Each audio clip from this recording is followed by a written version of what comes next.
Yeah, so I got disconnected earlier. So let us continue from where we left. We had proved that minus of a plus b, this is equal to minus a plus b. Okay, this proof was complete. Okay, we have used the uniqueness of additive inverse to prove this. Okay, so this is done. The next one is show that minus a multiplied with minus a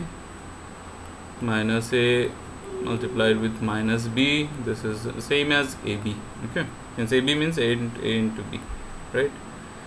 So this is true for all a b inside the set of real numbers. Okay, so I need to show that this product is same as ab. Okay, so we will use the properties that we have already done. Minus a into minus b, this is equal to instead of minus a we can write minus 1 into a. Okay, we have already done this property, right? Dot with instead of minus b I can write minus 1 into b. Okay, and then I can use the associative property. This will be minus 1 into a, then dot minus 1. Okay, the whole thing. Okay, just let me write it nicely. It will be minus 1 into a, this whole thing multiplied with minus 1. Okay, then the whole thing again multiplied with b. Okay, and then I can use the commutative property here.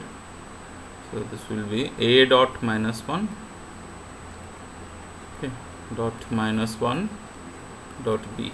Okay, and this is then a dot minus 1 into minus 1. Okay, again the associative property will come here. Okay, this dot b. Okay, so here this is associative property. Here I have used the commutative property.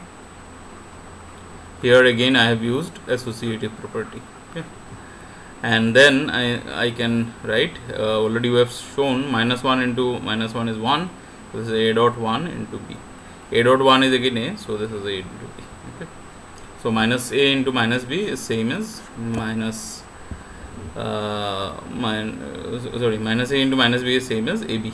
Okay, so since minus 1 into minus 1 is equal to 1. Okay, so these reasonings are very important. Next is another result which is also important. Show that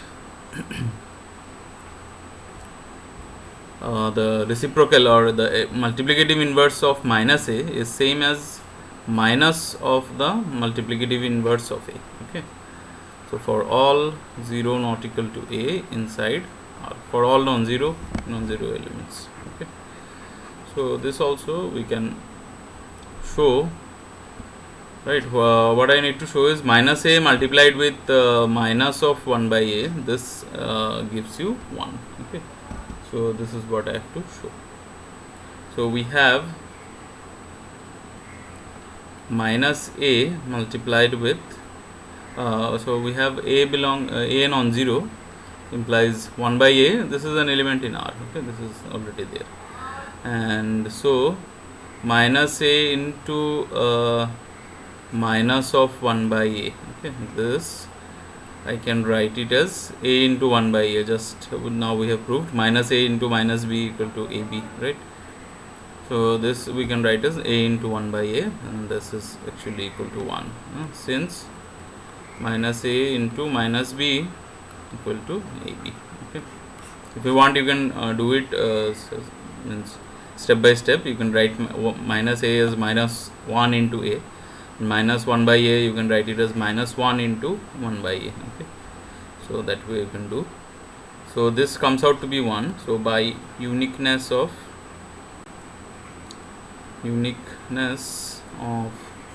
multiplicative inverse, okay, multiplicative inverse,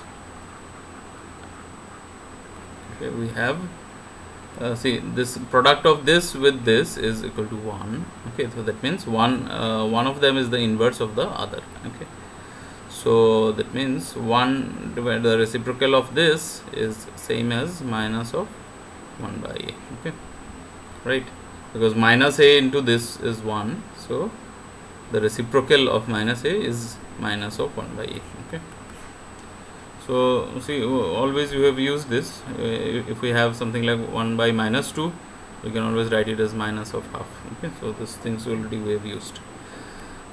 So this is just a re-establishment of whatever we have already learned. Okay, so please note that when we write a by b in real number system, this actually means a into the reciprocal. Okay, we have not defined anything like division in real numbers. We have just defined addition and multiplication. Okay, so as per operations, we have only two operations in real numbers. Okay, so when we write a by b, it is actually a multiplied with 1 divided by b. Okay, 1 by b means the reciprocal.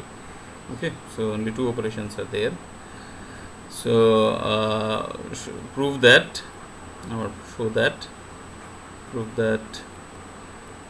a divided by or minus of a by b. Okay, there is additive inverse of a by b is same as additive inverse of a divided by b. Okay, for all a comma 0 not equal to b inside R. Okay, right, additive inverse of a by b is same as minus a by b. Okay, so we will use the uniqueness of additive inverse here also. So we have a by b plus minus a by b. Okay, so equal to, we will write this one as a into 1 by b. Okay, so remember that we will not write b and then a plus minus a like that. Okay, we have to use the definition that we have started with. Okay, so a by b is actually a into 1 by b, and minus a by b is actually minus a into 1 by b. Okay, and then you apply the distributive property. So this thing will get inside the bracket. A plus minus a will be 0. So 0 into 1 by b, this is equal to 0. Right. So by uniqueness of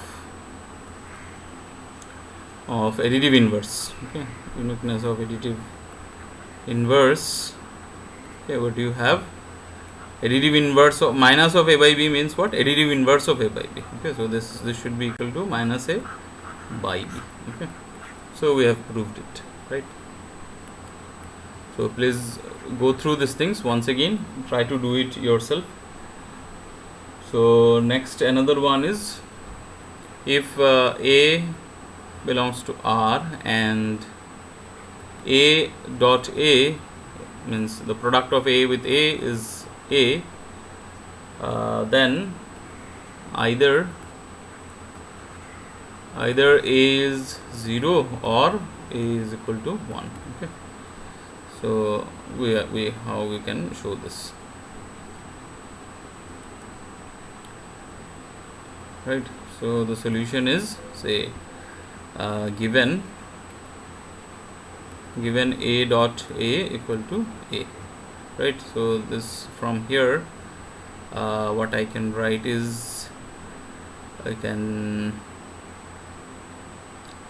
bring 0 somewhere here, right? So how to bring 0? I can just add minus a to this side, will be equal to a plus minus a. Okay, so that I can use that property. We have already done this. If a into b equal to 0, then from here either a is 0 or b is 0. Okay, we will use this property here. So this is a dot a plus this is minus 1 dot a. Okay, this is equal to 0. Again we will use distributive property. So this is a dot minus 1, a plus minus 1 dot a equal to 0. So from this result, you have either a plus minus 1 equal to 0 or a equal to 0.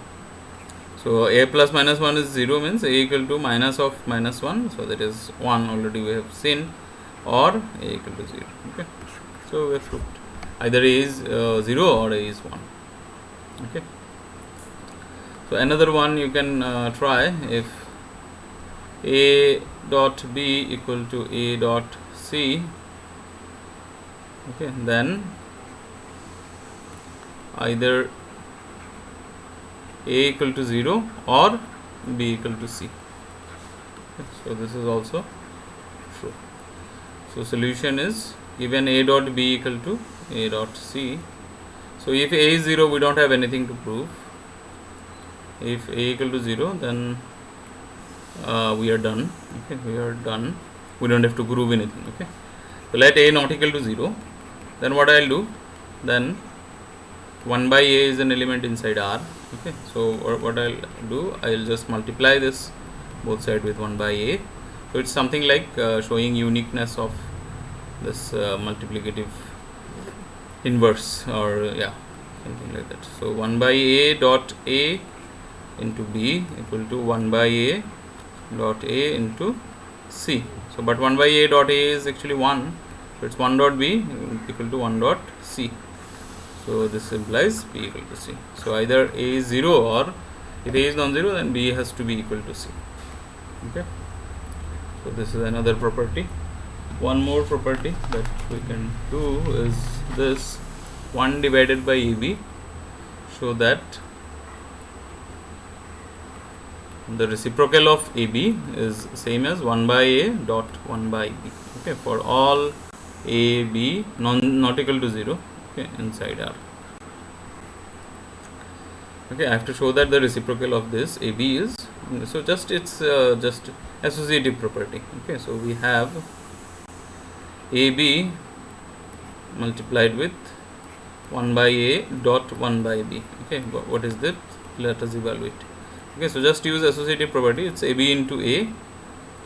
Okay, let me give it in these two brackets, multiplied with 1 by B. Okay, and then again I can use the commutative property. It's BA into, sorry, this is 1 by A.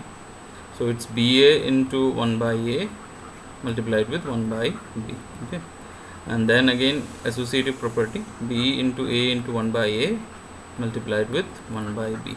Okay, so this is B into 1, A into 1 by A is 1, so into 1 by B. B into 1 is again B, so it is B into 1 by B, that is 1. Okay, so remember, in exam please do not skip any of these steps. Okay, because you do not know whether this product is equal to 1, you have to show it. Okay, using our properties or field axioms, we have to actually show it. Okay, so don't take it for granted, we can do it like that. Okay, actually we are using our properties to show that actually this happens. Okay, so that's why you should not miss any of the steps. Okay, don't skip the steps. Okay, so almost we have done these properties. So next is the actually order properties of R. Okay, so we'll do it in the next class, order properties. Okay, so there are three axioms or property or that we'll be using for R. The field axioms we have already done, and we have seen some results which follow from the field axioms. Next we will see the order axioms or order properties. Okay, order properties. Okay, and next the last one that we'll see is the completeness property or the LUB axiom. Okay. Completeness property, or it is also called the least upper bound axiom. Okay, LUB axiom. So before that we will have to do something about this is bounded above, bounded below, this type of thing. Okay, so after doing order properties, we will be able to continue with this, right? So in the next class we'll continue.